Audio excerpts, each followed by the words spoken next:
వందేమాతర గీతం 150 సంవత్సరాలు పూర్తి చేసుకున్న సందర్భంగా సామూహిక వందేమాతర గీతాలాపన కార్యక్రమాన్ని నిర్వహించిన బీజేపీ పార్టీ శ్రేణులు సంగారెడ్డి జిల్లా కేంద్రంలోని స్థానిక శివాజీ చౌక్ వద్ద ఏర్పాటు చేసిన కార్యక్రమానికి ముఖ్యాతిథిగా బీజేపీ అధికార ప్రతినిధి రాణి రుద్రమదేవి పాల్గొన్నారు.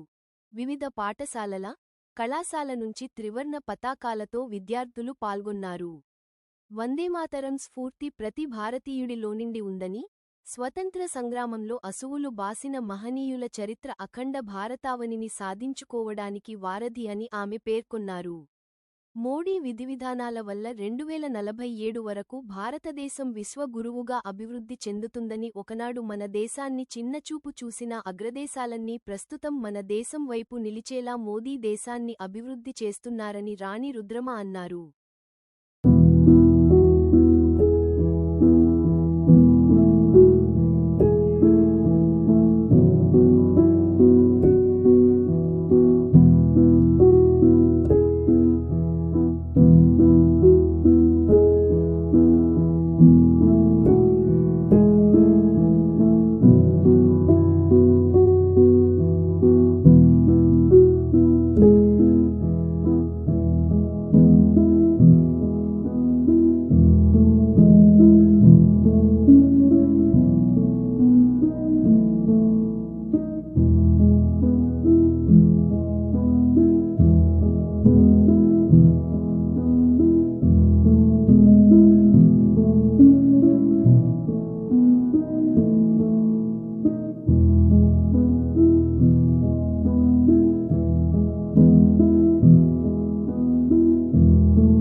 వందే మాతర గీతం 150 సంవత్సరాలు పూర్తి చేసుకున్నటువంటి శుభ సందర్భంగా మీ అందరికీ కూడా శుభాభినందనలు. భారత్ మాతాకి, భారత్ మాతాకి.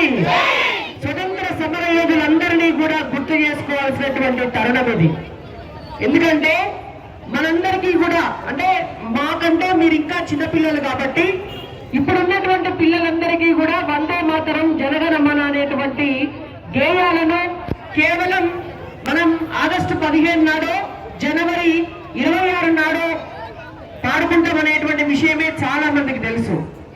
కానీ భారతీయ జనతా పార్టీ మాత్రం భారతీయ జనతా పార్టీ పుట్టిన రోజు నుంచి ఈ రోజు వరకు కూడా ఏ కార్యక్రమం నిర్వహించినా కూడా జాతీయ గీతంతో మొదలుపెట్టి జాతీయ గీతంతో పూర్తి చేసి దేశభక్తిని మేము కాపాడుతాము అని చెప్పి కంటిన్యూ చేస్తున్నటువంటి ఒక పొలిటికల్ పార్టీగా భారతీయ జనతా పార్టీ కార్యకర్తలుగా మేము చాలా గర్వపడతాం. అయితే ఈ ఐడియాలజీ ఏదైతే ఉన్నదో ఈ సిద్ధాంతం ఏదైతే ఉన్నదో పార్టీలకు అతీతంగా అది బీజేపీ కావచ్చు, కాంగ్రెస్ కావచ్చు, బీఆర్ఎస్ కావచ్చు, ఇంకో పార్టీ కావచ్చు, స్వచ్ఛంద సంస్థలు కావచ్చు, ఎన్జిఓలు కావచ్చు, పాఠశాలలు కావచ్చు, ఎవరైనా సరే మనకు దేశం మొదలు మనం పనిచేసే సంస్థలు వ్యవస్థలు తర్వాత మన వ్యక్తిగతం మన కుటుంబం మూడో ప్రాధాన్యత అనేటువంటి ఒక దేశభక్తి భావనను ప్రతి ఒక్కరిలో కూడా ముందుకు తీసుకెళ్లాలి అంటే ఖచ్చితంగా జాతీయ గీతం అనేటువంటి దాన్ని ప్రతి కార్యక్రమంలో కూడా ఆ కార్యక్రమాన్ని మొదలుపెట్టి ఆ కార్యక్రమాన్ని పూర్తి చేసుకున్న తర్వాత కూడా ఆలపించాలి అని చెప్పి ఇవాళ మేమందరికీ కూడా విజ్ఞప్తి చేస్తున్నాం. ఇంకొక విషయం, పిల్లలందరూ కూడా మిమ్మల్ని నేను ఒక క్వశ్చన్ అడుగుతా, సమాధానం చెప్పండి. వందే మాతర గేయం రాసినటువంటి ఆథర్ ఎవరు? గట్టిగా చెప్పాలి. బంకిం చంద్ర చటర్జీ గారు రాసినటువంటి వందే మాతరం. ఈ వందే మాతర గేయాన్ని ఒక గేయం లెక్క మారుతున్నారా? దాని అర్థం తెలుసా మీకు? ఎవరికైనా తెలుసా? ఎవరికైనా తెలియదు. ఎందుకంటే నిజం చెప్పాలంటే మేము చదువుకునేటప్పుడు కూడా నాకు కూడా దాని అర్థం తెలియదు. ఒక జాతీయ గీతం అని చెప్పి పాడినమే తప్ప మాకు కూడా దాని అర్థం తెలియదు. కానీ ఇప్పుడు ఒక 150 సంవత్సరాలైనటువంటి సందర్భంగా భారతదేశం ప్రపంచంలోనే అగ్రదేశంగా ఎదుగుతున్నటువంటి సందర్భంగా ఖచ్చితంగా మనం ఆ స్ఫూర్తిని, ఆ పాటలు ఇచ్చినటువంటి స్ఫూర్తిని తెలుసుకోవాల్సినటువంటి అవసరం ఉన్నది. ఆ రోజు బ్రిటిషర్లు భారతదేశాన్ని ఆక్రమించుకున్నప్పుడు మన భారతీయులందరినీ కూడా బానిసలుగా చేస్తున్నప్పుడు మన భారతదేశానికి స్వతంత్రం కావాలి, పరాయిల పాలన నుంచి మనము ఆ బానిస సంఖ్యలను తెంచుకొని మన స్వతంత్ర దేశంగా మళ్ళీ మన దేశంలో మన అధికారంతో మనం బ్రతకాలనేటువంటి ఉద్దేశంతో ఎన్నో లక్షల మంది ఆత్మత్యాగాలు చేసినారు, స్వతంత్ర పోరాటం చేసినారు. ఆ చేస్తున్నటువంటి క్రమంలో ఎప్పుడైనా కూడా పిల్లలందరూ కూడా ఒకటి ఆలోచన చేయాలి.